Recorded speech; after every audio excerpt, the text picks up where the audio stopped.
दोस्तों अगर आप क्लास 12 के स्टूडेंट हो और आपको 16 फरवरी को हिंदी का पेपर देना है तो इस पेपर को यूपी बोर्ड ने जारी किया है जो 2023 बोर्ड परीक्षा के लिए बेहद इंपॉर्टेंट है। क्योंकि आपको जो 16 फरवरी को हिंदी का पेपर देना है इसमें टोटल 14 प्रश्न आने वाले हैं। आपको 3 घंटे 15 मिनट मिलेंगे। आप अगर इस वीडियो को 15 फरवरी को भी देख रहे हो तो जो आज के इस पेपर में आपको यूपी बोर्ड ने क्वेश्चन जारी किए हैं इसको किसी भी कीमत पर तैयार कर लेना है। क्योंकि आज की इस वीडियो में आपके पेपर में क्या आएगा, कैसे आपको तैयार करना है, कैसे लिखना है। अगर आपका सपना हिंदी में 100 में 95 फोड़ना है तो इस वीडियो को आप शुरू से अंत तक जरूर देखना। क्योंकि ये जो पेपर है उसको यूपी बोर्ड ने जारी किया है। आपको टोटल पेपर में 3 घंटे 15 मिनट मिलेंगे। सबसे पहला आपका खंड का शुरू होगा जो आपको 10 नंबर का एमसीक्यू रहेगा। तो जितने भी स्टूडेंट इस वीडियो को देख रहे हैं एक एक क्वेश्चन का जवाब मैं आपको बताते चल रहा हूं। एक भी क्वेश्चन को छोड़कर मत जाना अगर आपको हिंदी में 95 फोड़ना है। सबसे पहला क्वेश्चन आपके स्क्रीन पर है, शिक्षा का उद्देश्य निबंध के लेखक है। आपको 4 ऑप्शन दिया है तो शिक्षा का उद्देश्य निबंध के लेखक संपूर्णानंद जी है। सेकंड क्वेश्चन है लल्लू लाल की रचना है। आप सभी को पता है लल्लू लाल की रचना प्रेम सागर जी है। पर्दा कहानी के लेखक, वेरी इंपॉर्टेंट क्वेश्चन, यशपाल जी। पर्दा कहानी के लेखक यशपाल जी है। नेक्स्ट क्वेश्चन है आवारा मसीहा के रचनाकार है। आवारा मसीहा के रचनाकार विष्णु प्रभाकर जी है। नेक्स्ट क्वेश्चन है बाण भट्ट की आत्मकथा के लेखक है। तो बाण भट्ट की आत्मकथा के लेखक हजारी प्रसाद द्विवेदी जी है। फिर यहीं पर प्रश्न संख्या 2 देगा जिसमें आपसे 5 क्वेश्चन फिर पूछेगा। जैसे यहां पर पूछा है कामायनी किस युग की रचना है। अब आपको यहां 4 ऑप्शन दिया है कामायनी किस युग की रचना है। आप सभी इस वीडियो को सबसे पहले लाइक कर दो क्योंकि पूरे यूट्यूब पर सबसे पहले मैं आपको बता रहा हूं कामायनी किस युग की रचना है, छायावादी युग की। सेकंड क्वेश्चन है निम्नलिखित कवियों में से कौन प्रगतिवादी युग का है। आपको बताना है इसमें से कौन प्रगतिवादी युग का है। तो रामधारी सिंह दिनकर। तार सप्तक का प्रकाशन वर्ष, वेरी वेरी इंपॉर्टेंट क्वेश्चन, तार सप्तक का प्रकाशन वर्ष 1943 ईस्वी।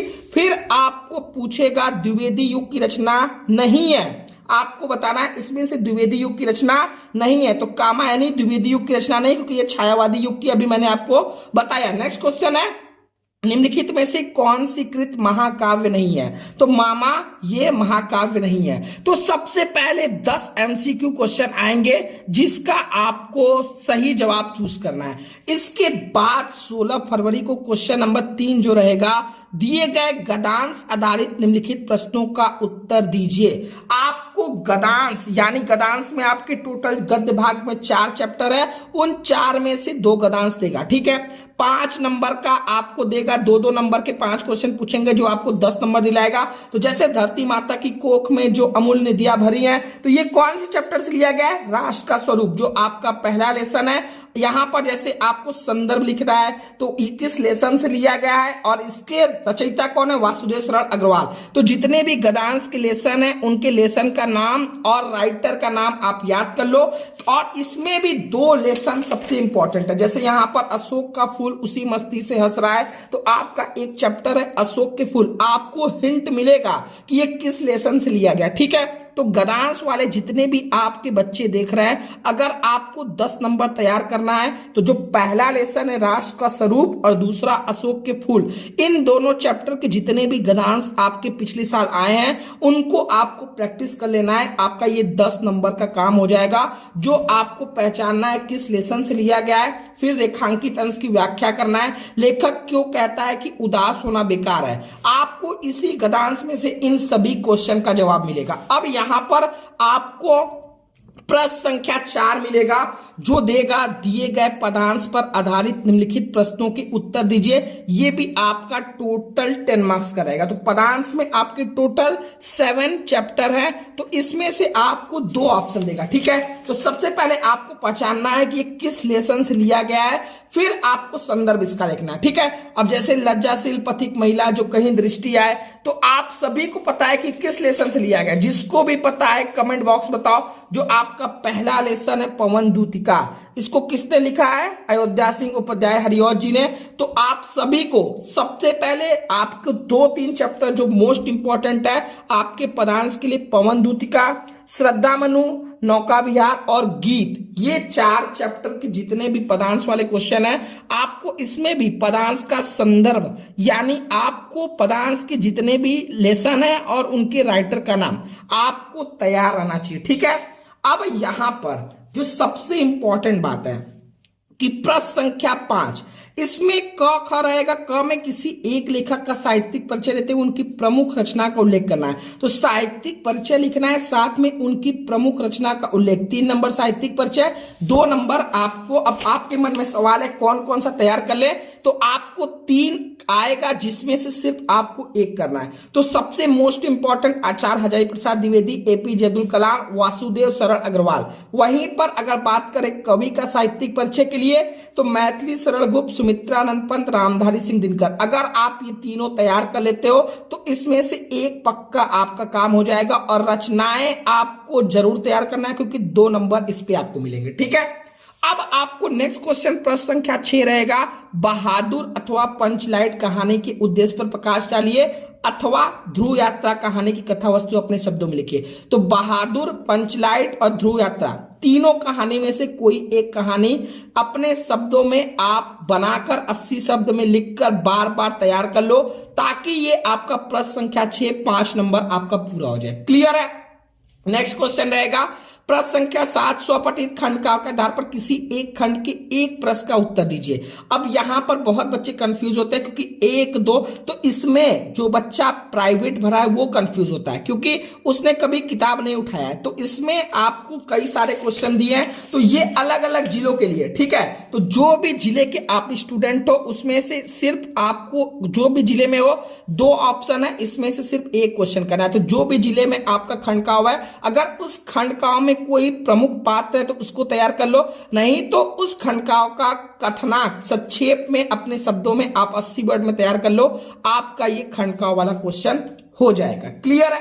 अब आपके मन में सबसे ज्यादा इंपॉर्टेंट है खंड ख, जो खंड का 50 नंबर का था, अब खंड ख भी आपका 50 नंबर का है। तो सबसे पहले खंड ख में आपको प्रश्न संख्या 8 से शुरू हो रहा है, जिसमें आपको सबसे पहले एक गद्यांश दिया रहेगा। निम्नलिखित दिए गए संस्कृत गद्यांशों में से किसी एक का संदर्भ हिंदी में अनुवाद कीजिए। तो सबसे पहले संदर्भ में आपको बताना रहेगा कि प्रस्तुत गद्यांश हमारी पाठ्य पुस्तक संस्कृत दिदर्शिका के किस चैप्टर से लिया गया। जैसे महामना, विद्वान, वक्ता, तो आपका एक लेसन है महामना मालवीय। ठीक है, तो आप सिंपली संदर्भ लिखना है, तो प्रस्तुत गद्यांश हमारी पाठ्य, क्योंकि गद्यांश है तो प्रस्तुत गद्यांश हमारी पाठ्य पुस्तक संस्कृत दिदर्शिका के महामना मालवीय नामक पाठ से लिया गया है। अब आपको इसका हिंदी में अनुवाद कर देना है। 2 नंबर आपको संदर्भ में और 5 नंबर अनुवाद में। तो सबसे पहले जितने भी लेसन आपके टोटल 6 लेसन है संस्कृत में, तो 6 लेसन का आप पाठ का नाम तैयार कर लो, और एक एक बार जो सबसे इंपॉर्टेंट चैप्टर मैं आपको बता रहा हूं गद्यांश के लिए, ठीक है, आपका संस्कृत भाषा महत्वम, महामना मालवीय, ये 2 लेसन सबसे इंपॉर्टेंट है गद्यांश के लिए। क्लियर है? ख क्वेश्चन इसी में देगा, दिए गए पदांशों में से किसी एक का ससंदर्भ हिंदी में अनुवाद कीजिए। तो जैसे यहां पर पहला आपका जातक कथा से लिया गया है और दूसरा आपका सुभाषित रत्नानी से, तो आपको 2 सबसे इंपॉर्टेंट चैप्टर, पहला तो सुभाषित रत्नानी के जितने भी पदांश है उनको तैयार कर लो, और दूसरा जातक कथा में एक श्लोक है उसको तैयार कर लो। तो ये आपका जो 7 मार्क्स का है वो आपका संस्कृत में पदांश वाला, ये आपका 7 नंबर कंफर्म हो जाएगा। कौन कौन लेसन का? सुभाषित रत्नानी और जातक कथा। उसके बाद आपको सीधे देगा पेपर में प्रश्न संख्या 9, निम्नलिखित मुहावरों में से किसी एक का अर्थ लिखकर वाक्य प्रयोग कीजिए। 4 ऑप्शन देगा, जिसमें से एक का अर्थ लिखोगे तो 1 नंबर, और एक वाक्य प्रयोग करना है 1 नंबर। अब यहां पर बहुत तेज बनने की कोशिश नहीं करना है कि चारों कर कराए। अगर 4 करके आओगे तो भी 2 नंबर मिलेगा, अगर 1 करके आओगे तो भी 2 नंबर। अब यहीं पर आपको प्रश्न संख्या 10 पूछेगा, निम्नलिखित शब्दों के संधि विच्छेद के सही विकल्प का चयन कीजिए। तो तथापि का संधि विच्छेद तथा प्लस अपि, फिर आपको पूछा है परमेश्वर का संधि विच्छेद। ठीक है, तो पर प्लस ईश्वर तो होगा नहीं, यहां पर इसका हो जाएगा परम प्लस ईश्वर। तो ऑप्शन नंबर सी इसका सही हो जाएगा। ठीक है, अब यहीं पर गायक का संधि विच्छेद, तो जिसको भी आ रहा है इसका कमेंट बॉक्स में आप बताओ। नेक्स्ट क्वेश्चन आपको देगा दिए गए निम्नलिखित शब्दों की विभक्ति और वचन, ये आपका 2 नंबर देगा। फिर प्रश्न संख्या 11 आपको बोलेगा, ये सब व्याकरण में रहेगा, निम्नलिखित शब्द युग्मों का सही अर्थ चयन करके लिखे, ठीक है। वसन और व्यसन, तो वसन और व्यसन का क्या हो जाएगा, विवश और व्याकुल तो होगा नहीं, कवच और भोजन भी नहीं होगा। नेक्स्ट ऑप्शन इसमें आपको दिया है वस्त्र और आदत, जो बिल्कुल सही है, ठीक है। नेक्स्ट क्वेश्चन है अंबुज और अम्बुद का, अंबुज और अम्बुद का क्या हो जाएगा, कमल और बादल, ठीक है। तो ये 2 नंबर का रहेगा। अब निम्नलिखित शब्दों में से किसी एक का, 4 ऑप्शन है, किसी एक का, जैसे नाग है तो नाग का क्या हो जाएगा, सर्प हो जाएगा, पर्वत हो जाएगा, आपका हाथी हो जाएगा, ठीक है। तो ये आपका नाग का 2 पर्यायवाची लिखना है, क्लियर है। इसके बाद निम्नलिखित वाक्यांशों के लिए एक शब्द का चयन करके लिखिए, जो आंखों के सामने हो उसे हम प्रत्यक्ष कहते हैं, जानने की इच्छा रखने वाले को जिज्ञासु करते हैं, ठीक है। अब यहीं पर ख सबसे सरल आपके लिए निम्नलिखित में से किन्हीं 2 वाक्यों को शुद्ध करना है। तुम तो कुर्सी पर बैठे हैं, तुम तो कुर्सी पर बैठे हो, इस सरोवर में अनेकों कमल खिले, इस सरोवर में अनेक कमल खिले, तो 2 आपको वाक्य गलत रहेगा, इसको आपको सही करना है, क्लियर है। अब सीधे आपको 6 नंबर जो प्रश्न संख्या 12 रहेगा, आपको रस, अलंकार और छंद, जैसे वीर रस अथवा हास रस, कोई एक इसमें से करना है, उसका स्थायी भाव के साथ उदाहरण अथवा परिभाषा लिखिए। अब जैसे श्लेष अथवा उत्प्रेक्षा अलंकार का लक्षण और उदाहरण, और दोहा अथवा सौठा छंद का मात्रा सहित लक्षण और उदाहरण, ये आपको 6 मार्क्स दिलाएगा, ठीक है। अब प्रश्न संख्या 13 जो रहेगा, बैंक में खाता खोलने के लिए बैंक प्रबंधक को आवेदन या प्रार्थना पत्र लिखना है। अब यहीं पर क्वेश्चन को घुमा के पूछ सकता है कि बैंक में आपको पढ़ाई के लिए लोन चाहिए, तो आप प्रार्थना पत्र लिखो बैंक के प्रबंधक को, ठीक है। अब यहीं पर शहर में फैली संक्रामक बीमारी की तरफ जिला अधिकारी का ध्यान आकर्षित करने के लिए आवेदन व प्रार्थना पत्र लिखिए। तो मैंने इसको ऑलरेडी करवा चुका है, डिस्क्रिप्शन में लिंक है, आप वहां से इसको तैयार कर सकते हो। ये 2 पत्र तैयार कर लोगे तो ये 6 मार्क्स आपका 100% कंफर्म है, और सबसे ज्यादा मार्क्स 9। तो प्रश्न संख्या 14 निम्नलिखित विषयों में से किसी एक पर अपनी भाषा शैली में निबंध लिखिए। तो सबसे इंपॉर्टेंट टॉपिक बेरोजगारी, आतंकवाद की समस्या और समाधान, वृक्षारोपण का महत्व, विद्यार्थी और राजनीति, देश की समृद्धि और विकास में समाचार पत्रों की भूमिका। तो ये 5 टॉपिक आपके लिए वेरी वेरी इंपॉर्टेंट है, जितने भी बच्चे इस वीडियो को देख रहे हैं, ठीक है। सबसे इंपॉर्टेंट काम है कि सबसे पहले आप तैयार कर लो, ठीक है। सबसे पहले आप तैयार कर लो कहानी, ठीक है, एक कहानी। फिर आप तैयार कर लो खंडकाव वाला क्वेश्चन, ठीक है। खंडकाव के बाद आप तैयार कर लो पत्र। पत्र में आपको 2 पत्र मैंने बताया, एक बैंक में खाता खोलने के लिए, बैंक में लोन लेके पढ़ने के लिए, और एक शहर में फैली संक्रामक बीमारी के लिए, ठीक है। अब आपको निबंध को बनाकर लिखना है, तो जो मैंने टॉपिक बताया उस पे आप एटलीस्ट उसके सब हेडिंग को देख लो अपने क्वेश्चन बैंक से, ठीक है। इसके बाद मैंने आपको बताया कि गद्य भाग से आपका जो आएगा, तो उसके 2 लेसन जो सबसे इंपॉर्टेंट मैंने आपको बताया, पहला राष्ट्र का स्वरूप, दूसरा अशोक के फूल, ठीक है। ये आपके लिए वेरी वेरी इंपॉर्टेंट है। पदांश वाले के लिए मैंने आपको क्या बताया, पद भाग के लिए इसमें आपका पहला चैप्टर पवन दूतिका, श्रद्धा मनु, नौका विहार और गीत, ये 4 लेसन आपके लिए वेरी वेरी इंपॉर्टेंट है, ठीक है। अब मैंने आपको बताया संस्कृत के लिए कौन कौन से चैप्टर। सबसे पहले संस्कृत के लिए आपका जो गद्यांश पदांश आएगा, तो उसके लिए जो पदांश वाला रहेगा उसमें सुभाषित, रत्नानी, जातक कथा, सिर्फ वही 2 देखना है। और आपका जो गद्यांश रहेगा, ठीक है, उसके लिए सबसे पहला आपके लिए महामना मालवीय, ठीक है, ये आपके लिए मोस्ट इंपॉर्टेंट है। आपके लिए संस्कृत भाषा महत्वम, ये आपके लिए इंपॉर्टेंट है। अगर थोड़ा टाइम मिले तो आप लास्ट चैप्टर जो पंचशील सिद्धांत था इसको भी देख लेना, ठीक है।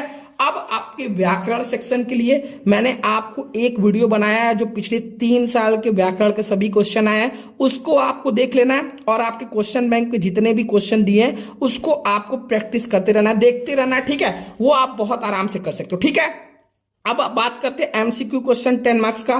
तो एमसीक्यू के लिए मैंने 300 क्वेश्चन कराए हैं जो पिछले 5 साल में आए, उसको आप देख लो, उसका भी लिंक डिस्क्रिप्शन में दे दिया हूं। साथ में क्वेश्चन बैंक में से आप पढ़ते रहो, आपके दिमाग में रहेगा तो वो 10 मार्क्स आपका कंफर्म हो जाएगा। फिर आप तैयार कर लो रस, छंद, अलंकार, जो मैंने आपको बताया, ठीक है। और साहित्यिक परिचय, जो जो आपको लेखक और कवि को बताया हूं उसको क्वेश्चन बैंक पे देकर उनके जन्म, माता पिता का नाम, उनकी जो भी प्रारंभिक शिक्षा कहाँ पे हुई थी, उनकी जीवन में अगर कोई इंपॉर्टेंट चीजें हो तो उनकी रचनाएं, वेरी इंपॉर्टेंट, 2 मार्क्स दिलाएगा, ठीक है।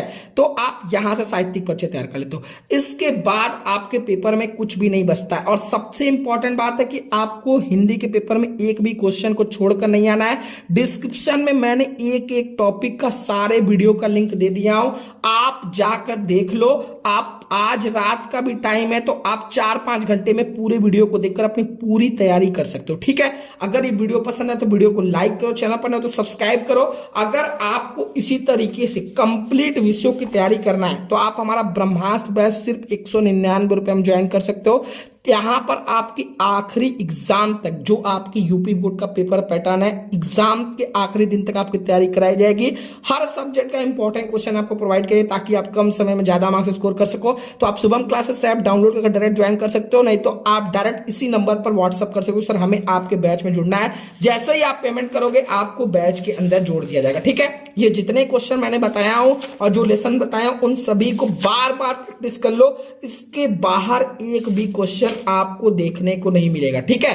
तो अगर ये वीडियो को पसंद आया तो वीडियो को हर जगह शेयर कर दो, वायरल कर दो, ताकि मैक्सिमम स्टूडेंट इस पेपर का लाभ उठा सके और वो पहले पेपर में मैक्सिमम मार्क्स स्कोर कर सके। तो आज के लिए इतना ही, मिलता हूं आपसे नेक्स्ट वीडियो में, तब तक के लिए जय हिंद जय भारत।